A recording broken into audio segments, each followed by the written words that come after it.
할렐루야. 자, 우리 옆 사람 같이 인사하겠습니다. 주님께서 당신을 사랑하십니다. 참 잘 오셨습니다. 주님이 당신과 함께 하심으로 반드시 좋은 일이 일어납니다. 아멘. 아멘. 할렐루야. 오늘 이 본 말씀을 가지고 너는 여호와께 복을 받은 자로다, 이 말씀으로 이 주제로 하는 말씀 나누고자 합니다.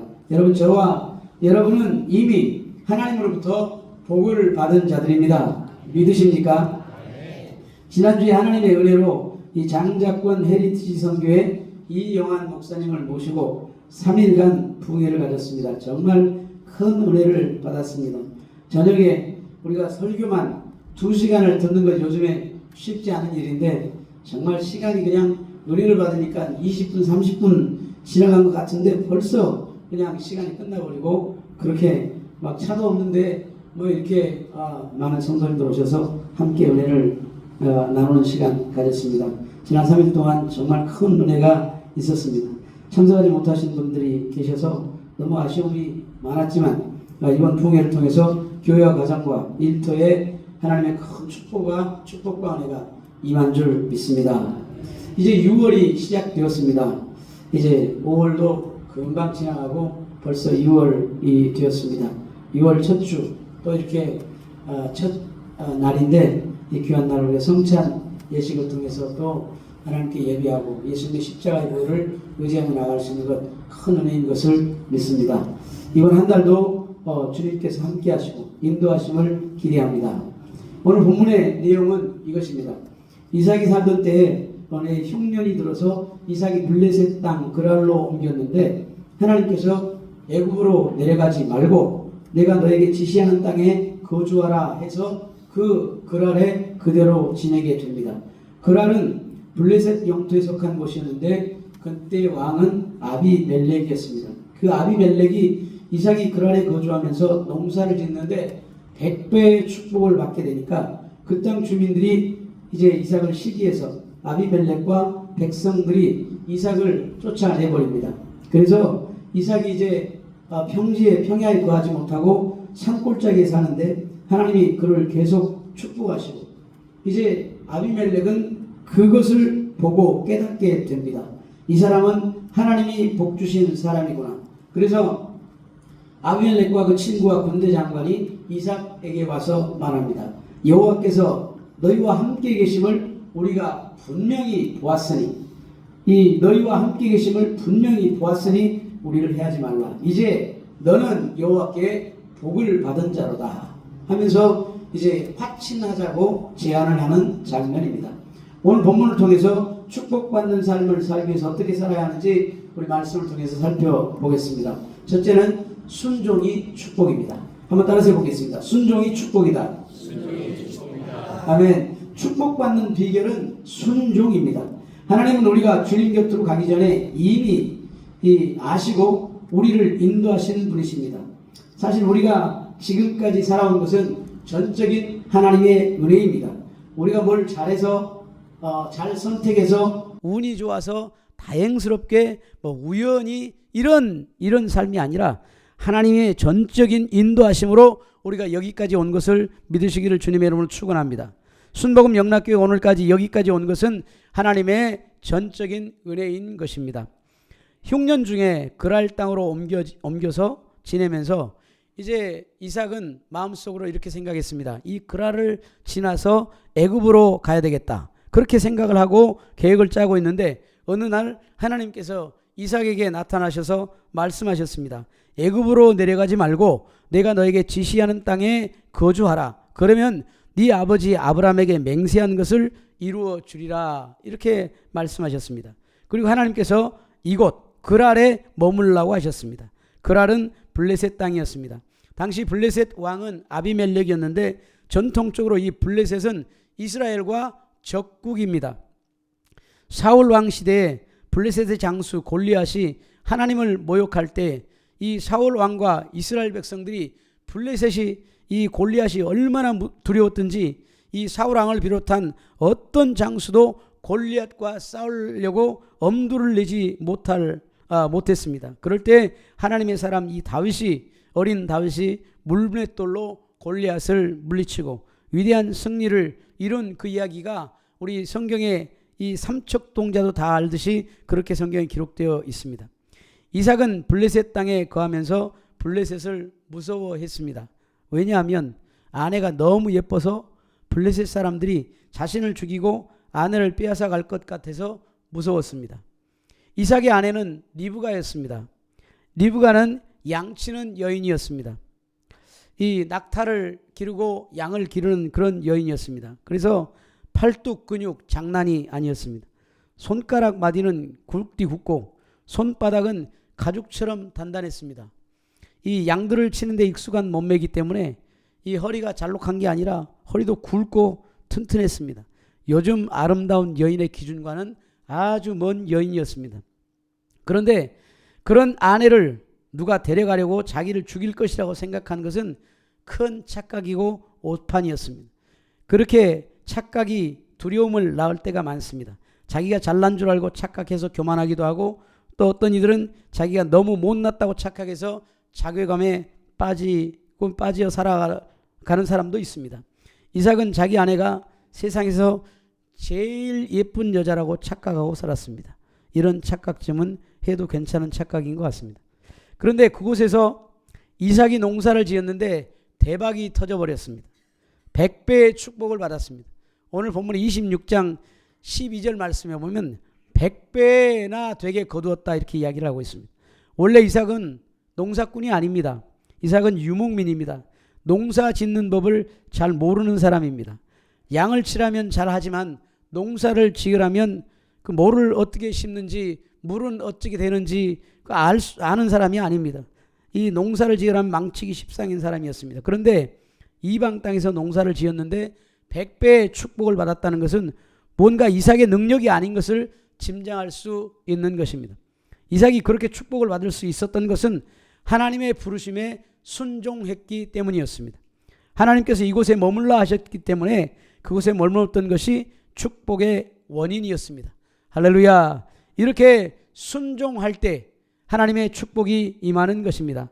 우리 한번 두 손을 들고 주먹을 쥐고 한번 따라서 해보시기 바랍니다. 나는 하나님께 순종하여 반드시 복을 받겠다. 다시 한번 해봅니다. 나는 주먹을 쥐고 해보라니까요. 자, 나는 하나님께 순종하여 반드시 복을 받겠다. 아멘. 할렐루야. 여러분이 아담이 있습니다. 이 아담은 이 불순종한 사람의 대명사입니다. 그래서 아담의 불순종은 반면교사로 우리에게 순종의 중요성을 일깨워 줍니다. 아담과 하와는 하나님이 만드신 최초의 인간이었습니다. 가장 완벽했습니다. 죄도 없었습니다. 얼마나 멋지고 아름다운 커플이었을까요? 세상에 그렇게 아름답고 눈부신 부부는 없었습니다. 흠없고 정결한 두 사람이 가정을 이루었습니다. 그런데 그들이 사탄의 꾀임에 빠져서 그만 죄를 범하고 맙니다. 불순종이었습니다. 동산 중앙의 선악을 알게 하는 나무의 실과는 먹지 말라. 먹는 날에는 정령 죽으리라.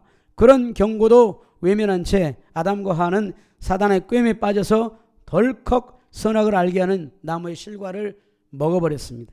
그로 인해서 온 인류가 죄를 가지고 태어나고 죄에 물들게 되어서 죽을 수밖에 없는 그런 운명에 빠지게 되었던 것입니다. 모든 인간의 죄로 인해서 인간은 이 죄로 인해서 절망할 수밖에 없었습니다. 그래서 죄인들을 불쌍히 여기시는 그 하나님께서 독생자 예수 그리스도를 이 땅에 보내주셨습니다. 예수님은 이 땅에 오셔서 호식한 것이 아니라 몸짓고 피 흘려 우리의 죄를 짊어지고 십자가에 처참하게 죽임을 당했습니다. 오직 여러분과 나의 죄를 위해서 십자가를 지시고 고난을 당하신 것입니다. 그리고 그 십자가를 통해서 우리와 언약을 맺어 주셨습니다. 어떤 언약이냐면 첫 번째는 영생을 얻게 하는 축복의 언약이었습니다. 요한일서 5장 12절 말씀 보면 또 증거는 이것이니 하나님이 우리에게 영생을 주신 것과 이 생명이 그의 아들 안에 있는 그것이니라. 아들이 있는 자에게는 생명이 있고 하나님의 아들이 없는 자에게는 생명이 없느니라. 예수님을 믿어서 그 예수님이 우리 마음속에 있는 사람은 예수님의 생명이 있게 되고 영생을 얻게 된다라는 것입니다. 그래서 예수 그리스도를 믿는 사람에게 축복의 언약이 있는데 영생 얻는 그런 축복이 있는 것입니다. 두 번째는 저주를 부요함으로 바꾸어 주시는 그런 언약이었습니다. 갈라디아서 3장 13절에서 14절 말씀에 그리스도께서 우리를 위하여 저주를 받은 바 되사 율법의 저주에서 우리를 속량하셨으니 기록된 바 나무에 달린 자마다 저주 아래 있는 자라 했습니다. 이는 그리스도 예수 안에서 아브라함의 복이 이방인에게 미치게 하고 또 우리로 하여금 믿음으로 말미암아 성령의 약속을 받게 하려 함이라. 이렇게 저주를 부요함으로 바꾸어 주시기 위해서 예수님께서 십자가에 못 박혀 돌아가셨다는 것입니다. 그래서 예수님을 믿는 사람들은 저주가 변하여 축복이 임하는 역사가 있게 되는 것을 믿으시기를 주님의 이름으로 축원합니다. 그리고 세 번째는 질병을 치유하시는 그런 언약을 우리에게 베풀어 주셨습니다. 베드로전서 2장 24절에 친히 나무에 달려 그 몸으로 우리의 죄를 담당하셨으니 이는 우리로 죄에 대하여 죽고 의에 대하여 살게 하려 하심이니라. 그가 채찍에 맞음으로 너희는 나음을 얻었느니라. 그가 예수님께서 채찍에 맞으심으로 우리의 모든 질병들이 치유되어졌다, 이렇게 말씀을 하고 있습니다. 오늘 우리가 성찬을 대할 텐데 이 성찬을 대하는 것은 예수님께서 채찍에 맞으심으로 피 흘리신 그 성찬을 우리가 기념하면서 예수님께서 나의 죄, 나의 저주 때문에 십자가에 못 박혀 돌아가셨다는 것을 믿음으로 받아들이는 그런 예식을 우리가 하게 되는 것입니다. 너무나 소중한 예식입니다. 그것을 우리가 잊어버리지 말고 늘 기억하기 위해서 우리가 성찬을 대하는 것입니다. 이 질병을 치유하는 그 언약이 바로 이 예수님을 믿을 때 나타나는 것입니다. 그리고 또 이제 성령을 통해서 율법의 요구를 이루어 주신다는 그런 언약입니다. 율법의 요구를 이루어 주신다.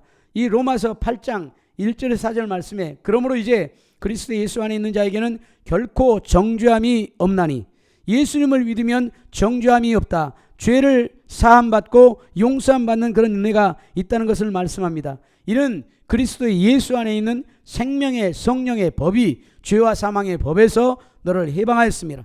율법이 육신으로 말미암아 연약하여서 할 수 없는 그것을 하나님은 하시나니 곧 죄로 말미암아 자기 아들을 죄 있는 육신의 모양으로 보내어 육신의 죄를 정하사 육신을 따르지 않고 영을 따라 행하는 우리에게 율법의 요구가 이루어지게 하려 하심이니라. 여기서 율법의 요구는 뭐냐 하면 죄를 지으면 반드시 죽어야 된다라는 거예요.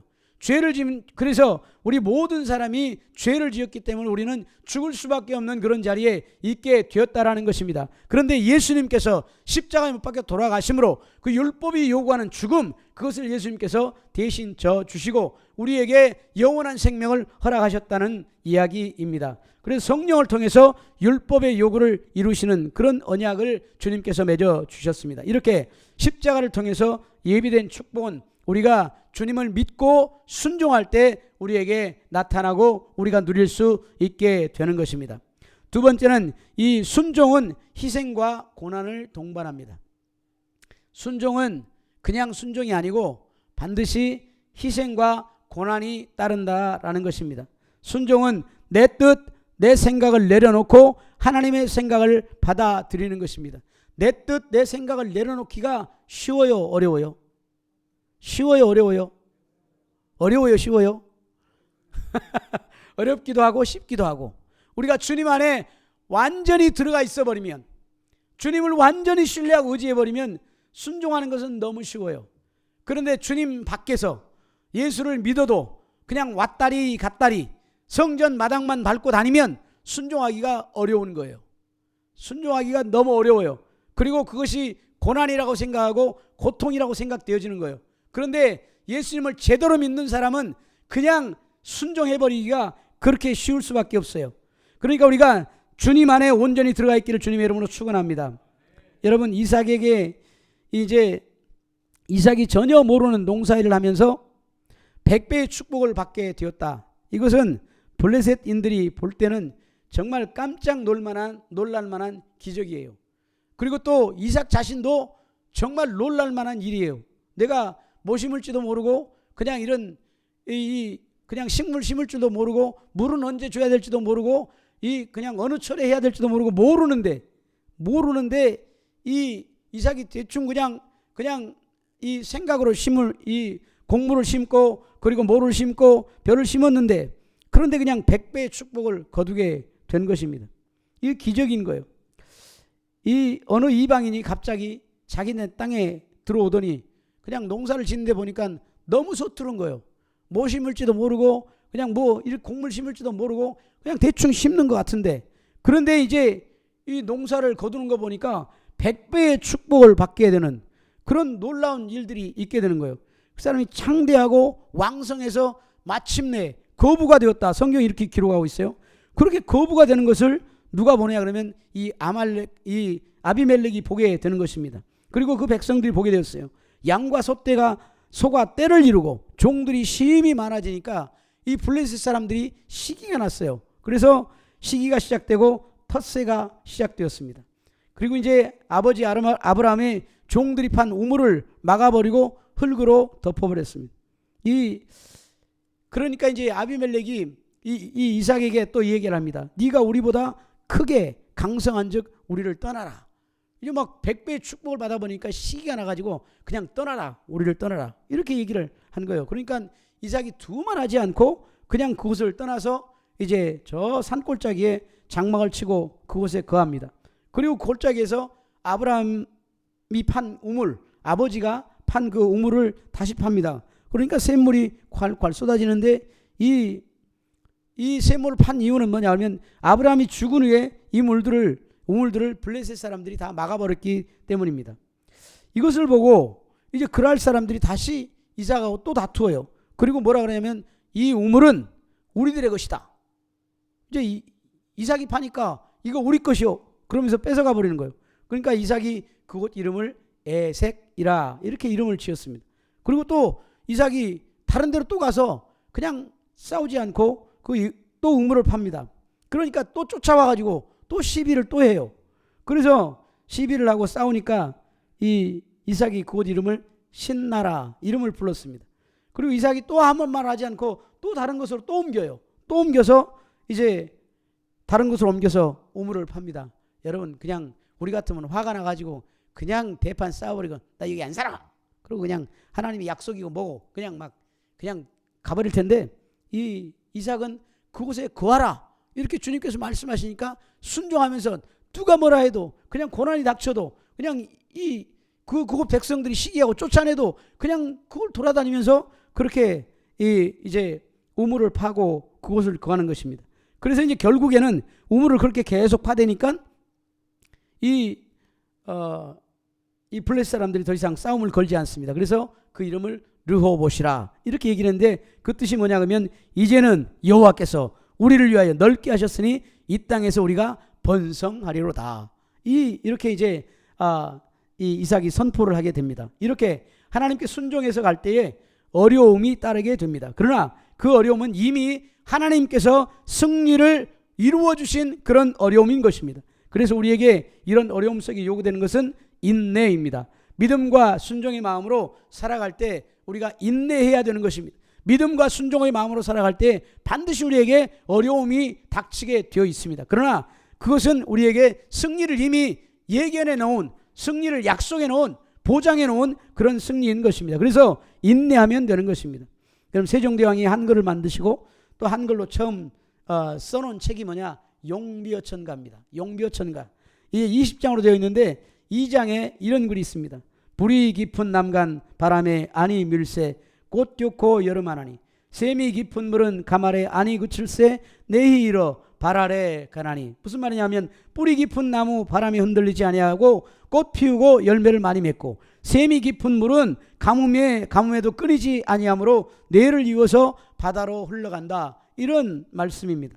이 믿음의 뿌리가 깊으면 평강으로 하나님이 역사하는 것입니다. 디모데후서 1장 7절 말씀에 하나님께서 우리에게 주시는 마음은 두려움이 아니라 능력과 사랑과 근신하고 절제하는 마음이다. 이렇게 이야기를 했습니다. 그러면 우리에게 닥쳐오는 고난이 있을 때 우리는 예수님과 말씀을 의지함으로 인내할 때 반드시 승리하는 역사가 있게 됩니다.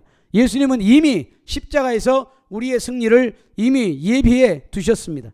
우리의 힘과 능력으로 세상의 정사와 권세와 어둠의 악한 영들을 대적해서 승리할 수 있는 방법이 없습니다. 그런데 예수님의 십자가를 붙잡으면 반드시 승리하게 되는 것입니다. 왜냐하면 예수님은 이미 십자가에서 마귀의 권세와 정사와 이 능력을 깨뜨려 버렸기 때문입니다. 그래서 우리가 순종함으로 고난 당할 때 이렇게 대처하기 바랍니다. 첫째는 고난을 이상하게 여기지 말라. 고난 당하는 것 고통으로 생각하지 말고 이상하게 여기지 말라. 고난은 믿음의 여정에 필연적으로 따르는 것이라는 것을 우리가 생각하시면 됩니다. 베드로전서 4장 12절에 사랑하는 자들아 너희를 연단하려고 오는 불시험을 이상한 일 당하는 것 같이 이상히 여기지 말라. 이렇게 이야기합니다. 당연히 우리에게 고난이 다가올 수 있다라는 것입니다. 그러나 그 고난으로 끝나는 것이 아니라 하나님의 축복이 우리에게 예비되고 있는 것입니다. 둘째는 고난의 목적을 우리가 깨달아야 합니다. 고난은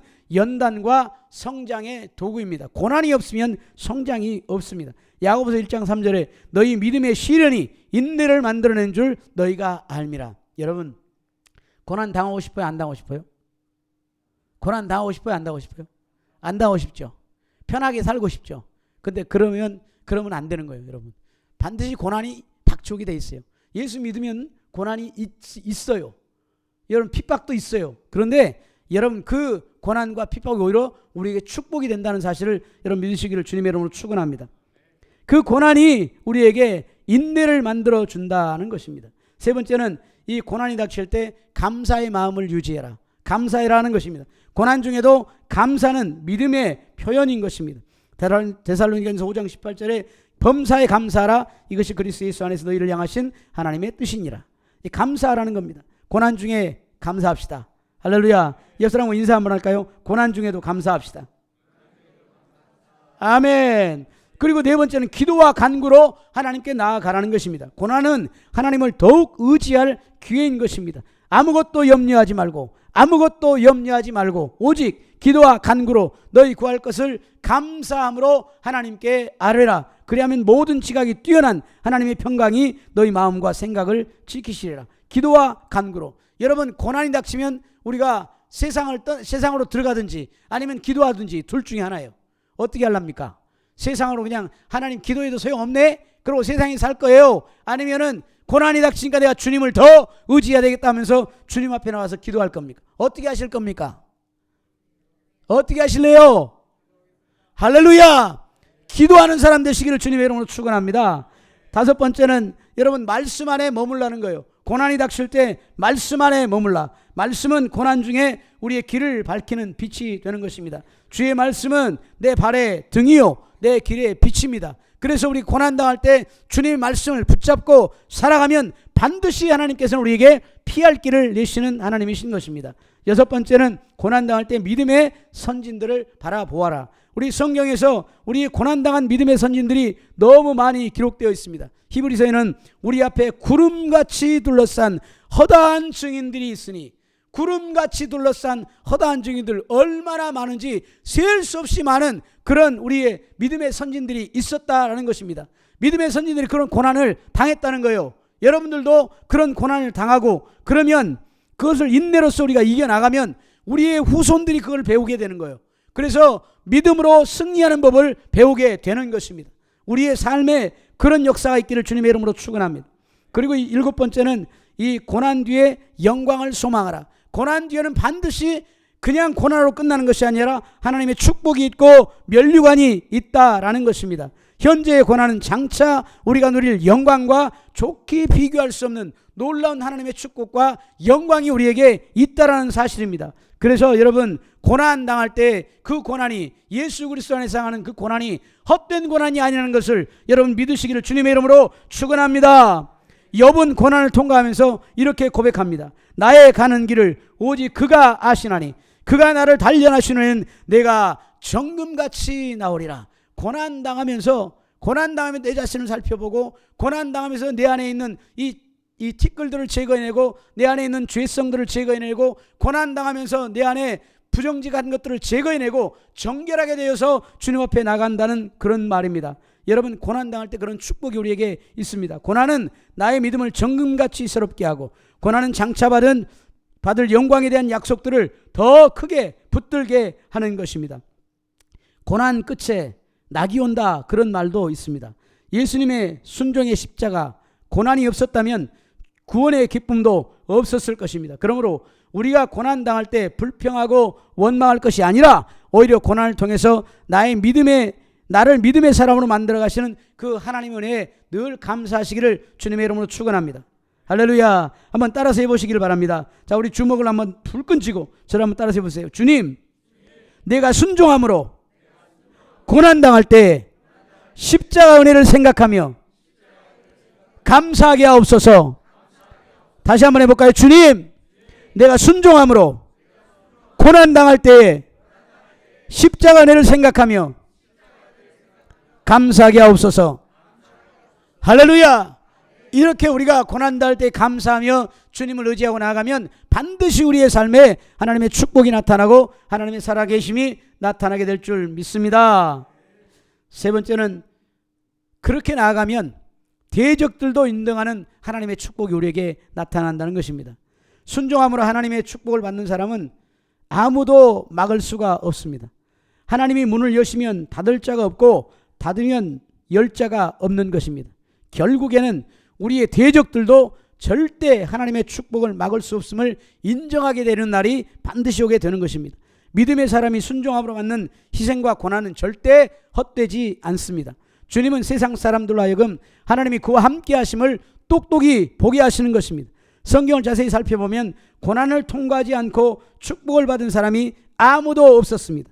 믿음이 있으면 믿음의 분량만큼 시련도 당하게 되어 있는 것을 봅니다. 그러나 그 시련은 단지 시련으로만 끝나는 것이 아닙니다. 반드시 상급이 예비된 시련인 것입니다. 우리가 시련 속에서도 순종하면서 꿈을 가지고 기도하면 결국에는 하나님이 모든 것을 합력하여 선을 이루게 하시는 것입니다. 우리가 알거니와 하나님을 사랑하는 자, 곧 그 뜻대로 부르심을 입은 자들에게는 모든 것이 합력하여 선을 이루게 하시느니라. 고난도 선이 되게 만들고 질병도 선이 되게 만들고 우리의 고통도 선이 되게 만들고 우리의 걱정 근심도 선이 되게 만드시는 그런 하나님의 역사가 있게 된다는 것입니다. 이삭이 받은 축복을 시기했던 그 아말렉은 결국 그것을 깨닫게 되었습니다. 처음엔 이삭이 자기 땅에 들어와서 농사를 지어서 100배의 축복을 받으니까 시기와 질투가 났습니다. 그래서 이삭이 판 우물을 모두 막아버렸습니다. 토박이의 몽리, 토박이의 텃새, 이런 거였습니다. 그런데 그런 토박이의 텃새도 하나님이 이삭에게 주신 축복을 막지 못했습니다. 제 아무리 블레셋 왕이라 해도 하나님이 작정하신 축복을 어쩔 도리가 없었던 것입니다. 그래서 결국에는 아말렉이 그 친구 아우삿과 군대 장관 비골과 함께 이삭을 찾아옵니다. 산골에 있는 그 이삭을 이젠 그 왕이 찾아오는 거예요. 이삭이 그들을 보고 말합니다. 너희가 나를 미워해서 나에게 떠나라고 냉정하게 요구하더니만 이제 어찌하여서 내게 왔느냐? 이렇게 물어요.